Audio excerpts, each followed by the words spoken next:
meron na po siyang hinire na assassin. Patayin mo si BBM, si Lisa Araneta, at si Martin Romualdez. No joke, no joke. There is a clear violation and culpable violation of the Constitution. And this allegation is trial ready. I object, Madam Chair. I respectfully submit that Article 1 of the fourth complaint fails the test. He said there's no crime because it is conditional.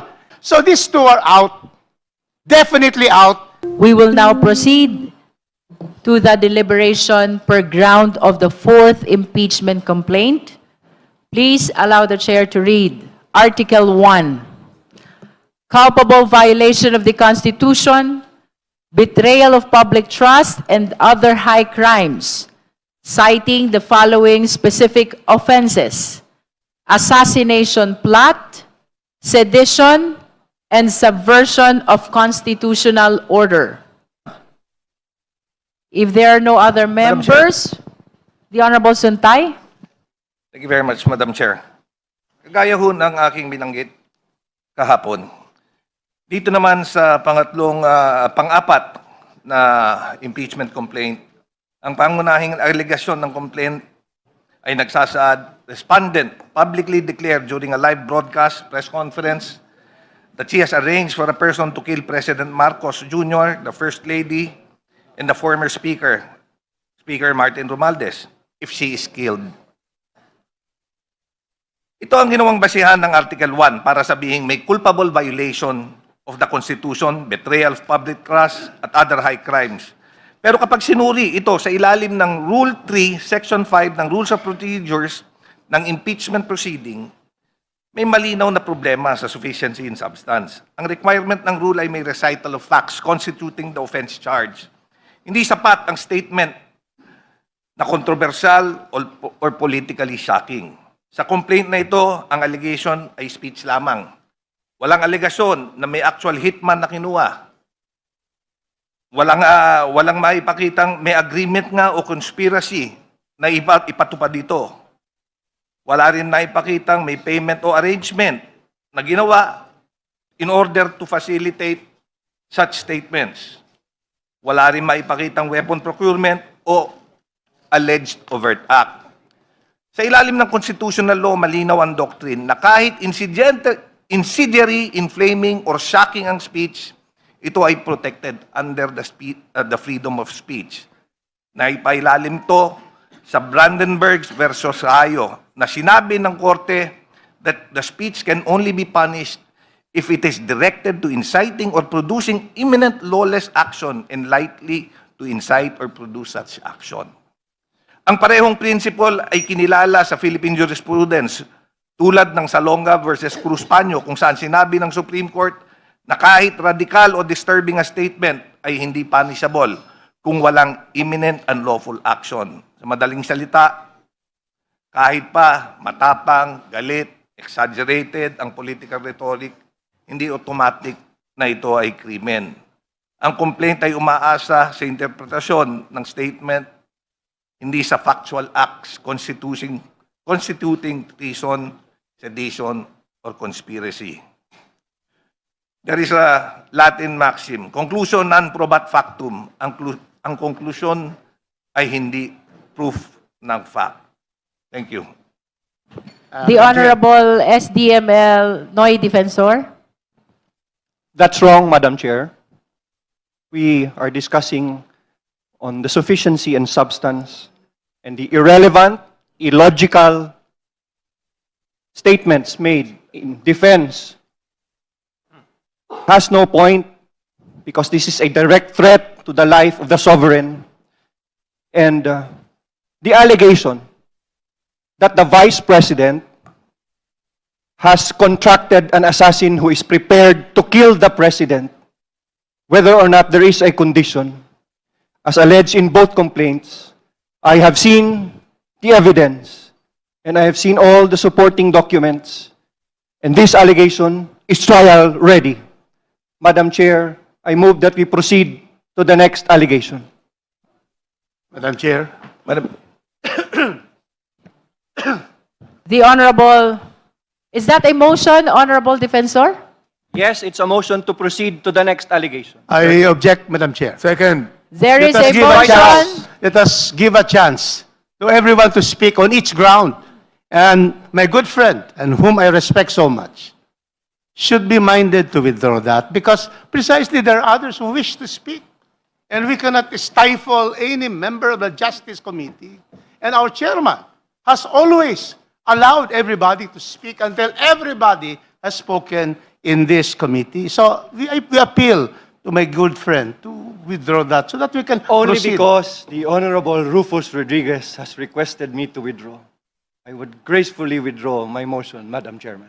That is a statesman. You see, Mr. Chairman, our deputy majority is a statesman. So Just thank for the you. record, the motion to proceed to the next ground has been formally withdrawn. Thank you, Madam Chair. All the manifestations of the Justice members are duly noted. At this juncture, we recognize the Honorable Nazal and then Honorable Chua Thank you. How about me? and then Honorable Rodriguez. Third, that is fine.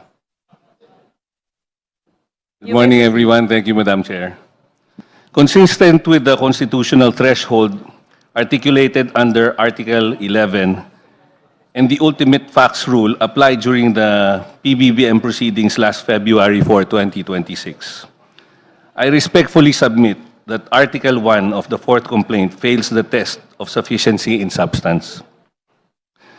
The allegations rely principally on public statements characterized as an admission of contracting an assassin. However, even assuming hypothetical admission of the pleaded facts, the complaint does not set forth the essential elements of an indictable offense. There is no identification of an alleged assassin, no pleaded meeting of minds, no overt act towards execution, no defined consideration, and no operational step taken beyond speech. Conspiracy requires implementation elements. Sedition requires overt acts. Culpable violation requires a specific, willful breach of a constitutional duty. None are pleaded with particularity. General invocations of a constitutional order and oath-taking cannot substitute for a clearly identified constitutional provision willfully violated. Under the standard consistently applied in the PBBM proceedings, rhetoric, however alarming, does not become an impeachable offense absent ultimate facts establishing execution. Accordingly, Article 1 rests on inference and conclusion rather than pleaded ultimate facts and is insufficient in substance. I so manifest. Thank you, Madam Chair. Thank you. Next is the Honorable Chua. Thank you, Madam Chair. Madam Chair, mukhang nalilito po yung mga kasama natin. Wala po tayo dito para determine yung criminal aspect ng complaint. Nandito po tayo para tignan natin kung pag binasa po natin itong facts, ito po ba papasok as impeachable offense? Now, let me clarify this. Ito pong Article 1 makikita po natin sa paragraph 83 pababa. At dito po, sa paragraph 85, dito po, clearly and expressly, binanggit po dito yung kataga na binanggit po ng ating Vice Presidente. At ano po to? Already as a person to take revenge and that if I get killed, patayin mo si BBM, si Lisa Araneta, at si Martin Romualdez. No joke, no joke. Now, paano po ito papasok bilang impeachable offense? Sabi po dito, sa same impeachment complaint, sabi po dito, makikita natin to sa paragraph 91 to 93. Ano po to? Meron daw pong culpable violation ng Constitution. Now, ano po yung specific provision sa ating Constitution ang binayolate? So makikita naman po natin to sa Article 7, Section 5. Dahil dito po, sa Article 7, Section 5, nakasaad po dito ng ating saligang batas, and I quote, Madam Chair, before they enter on the execution of their office, the President, the Vice President, or the acting President shall take the following oath or affirmation. Ang second paragraph, ito po yung kanilang oath. I do solemnly swear or affirm that I will faithfully and conscientiously fulfill my duties as President or Vice President or Acting President of the Philippines, preserve and defend its Constitution, execute its law, do justice to every man, and consecrate myself to the service of the nation. Defend its Constitution and execute its laws. Definitely, yung pagbabanta po is not a form of executing its laws. And therefore, there is a clear violation and culpable violation of the Constitution. Second, sinabi po dito at binanggit din po dito sa complaint, betrayal of public trust. At dito po defined under paragraph 94, the Supreme Court has defined betrayal of public trust as a catch-all ground encompassing acts that constitute gross faithlessness against public trust, tyrannical abuse of power, inexcusable negligence of duty, favoritism, and gross exercise of discretionary power to the prejudice of the public interest. Gross faithlessness, pagtataksil sa tiwala ng publiko. Definitely, yung pagbabanta po sa ating Papangulo, sa First Lady, at sa ating Speaker, ay maliwanag na pagtataksil. Dahil itong tao po, yung Pangulo po natin, ay pinagkatiwalaan at hinalal para mamuno po sa ating bansa. We have to look at the surface. Hindi ko po sinasabi na guilty na. Dahil yung guilty or not, yung trial po yan sa Senado.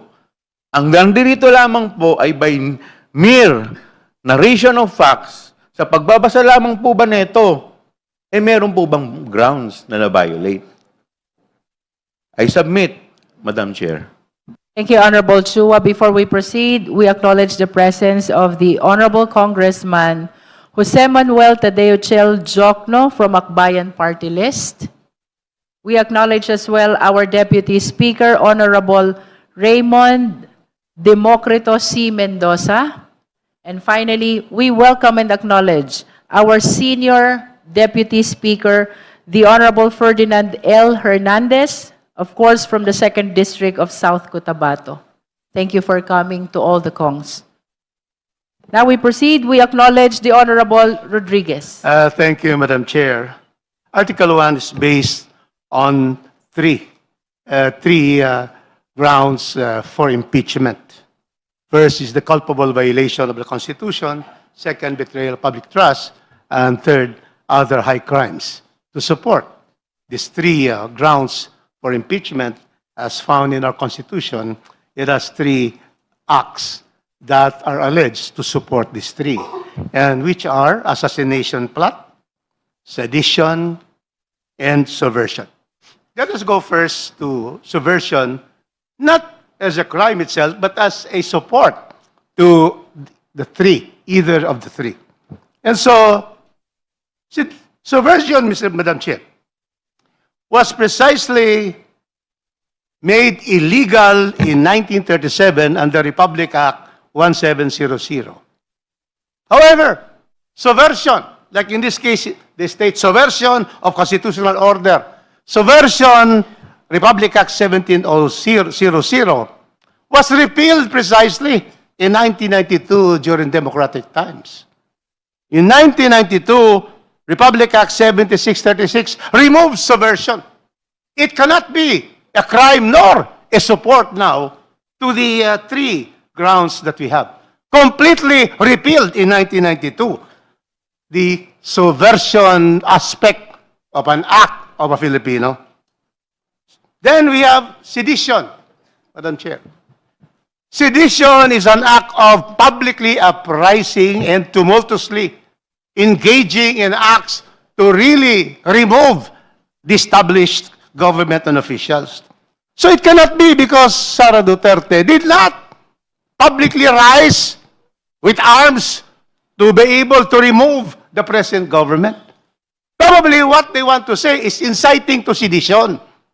Because sedition itself is governed by our Article 139 of the Revised Penal Code, the rising publicly and tumultuously. If you go to Article 142, this will be inciting to sedition, but there is also no recital of facts that the Vice President made speeches or made publications to say, let us remove the present administration. Nothing. In fact, yesterday, if you see the video, she was just present when her father spoke. Second, when Kibolo had a mass at a gathering, but she did not speak there. So therefore, against the present government. So these two are out, definitely out. Subversion of constitutional order is no basis to say there is violation of the Constitution, nor sedition or even inciting to sedition. So we now go to assassination plot. Here we go. This is what is cited in the first paragraph on factual allegations is under the page 28, paragraph 85. Ito na. Already asked a person to take revenge and that if I get killed, patayin mo si BBM, Lisa Araneta, at si Martin Romualdez. No joke. Now, we have to distinguish, Madam Chair, between conditional threat and threat with a condition. This is defined by the Supreme Court. What is a conditional threat and what is threat with a condition? Example of a second one. Threat with a condition.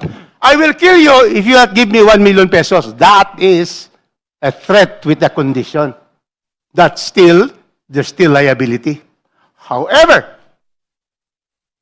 conditional threat, like I'll kill you if I am killed, that is a threat from the grave, so-called. Even, Madam Chair, even the late presidential legal advisor, the late Juan Ponce Enrile, I saw him in an interview. He said there is no crime because it is conditional. The entire, statement about killing somebody only arises if you are dead, and both of them are very much alive. However, this is now the situation, Mr. Madam Chair. The one who said it is the Vice President. The persons where the conditional threat is being mentioned is the President, the First Lady, and the Speaker.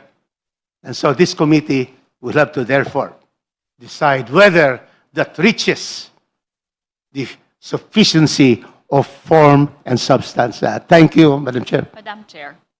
The Honorable Zamora.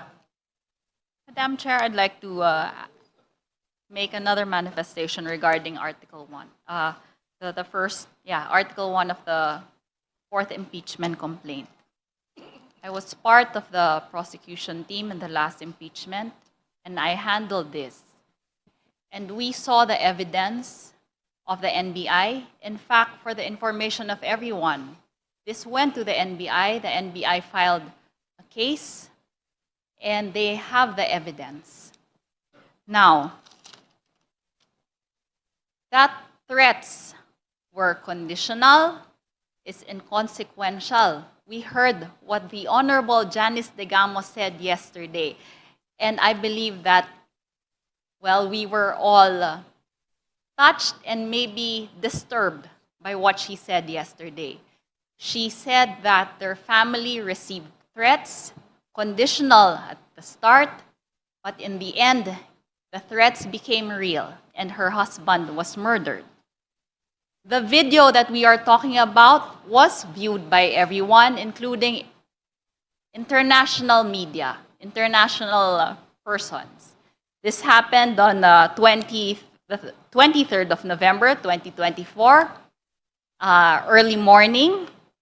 And we all saw how the Vice President hurled expletives and publicly admitted that she had set into motion a clear plot to assassinate the President, the First Lady, and the former Speaker of the House. These acts, Madam Chair, are stated, as I said earlier, in paragraphs 85 to 111 of the impeachment complaint.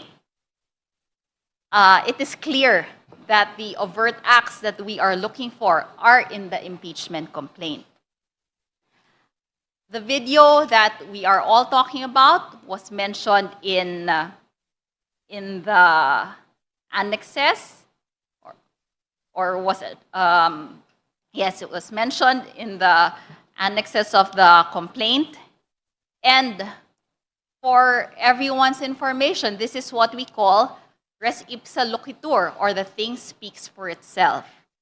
Everyone heard what the Vice President said, and again, these are mentioned in the impeachment complaint. So we do not go into the elements of the different crimes of the revised penal code, but the mere act, Madam Chair, that she said these words and that she contracted an assassin is impeachable in itself. That's all, Madam Chair. Thank you very much. Thank you. Any other member who wishes to manifest? Madam Chair, can I be allowed to speak? This will be your winding up as well, the Honorable Abante. Yes. After this, we will be proceeding to the second round. Upon The Honorable he- Abante is recognized. Upon hearing the statement of Congressman Rufus, medyo umiikot po yung aking isipan tungkol dito sapagkat nakalagay naman sa impeachment complaint natin yung bang grossly inconsistent with the dignity of her office. Now, question is, proper dignity ba yung statement ni Vice President Sara when it comes to assassination threat? Hindi lamang assassination threat, Madam Chair, assassination plot, sapagkat meron na po siyang hinire na assassin. Sinabi niya sinabi niya, hindi joke yan. Pangalawa, yung po sinasabi nating gross exercise of discretionary powers. Yung pa'y kasama pa sa tinatawag na discretionary powers ng Vice President to threaten the President. Hindi na pinag-uusapan dito yung sedition saka yung subversion. Ang pinag-uusapan po dito, yung dignity ng office ng Vice President, yung discretion powers ng Vice President. Yung po ba ang tinatawag natin? Dapat ba na ito ay gawin nating baliwala, Madam Chair? So while the VP may claim her remarks were not serious, a high-ranking official threatening the life of the head of the state is a high crime and a threat to national stability. Yun lamang po.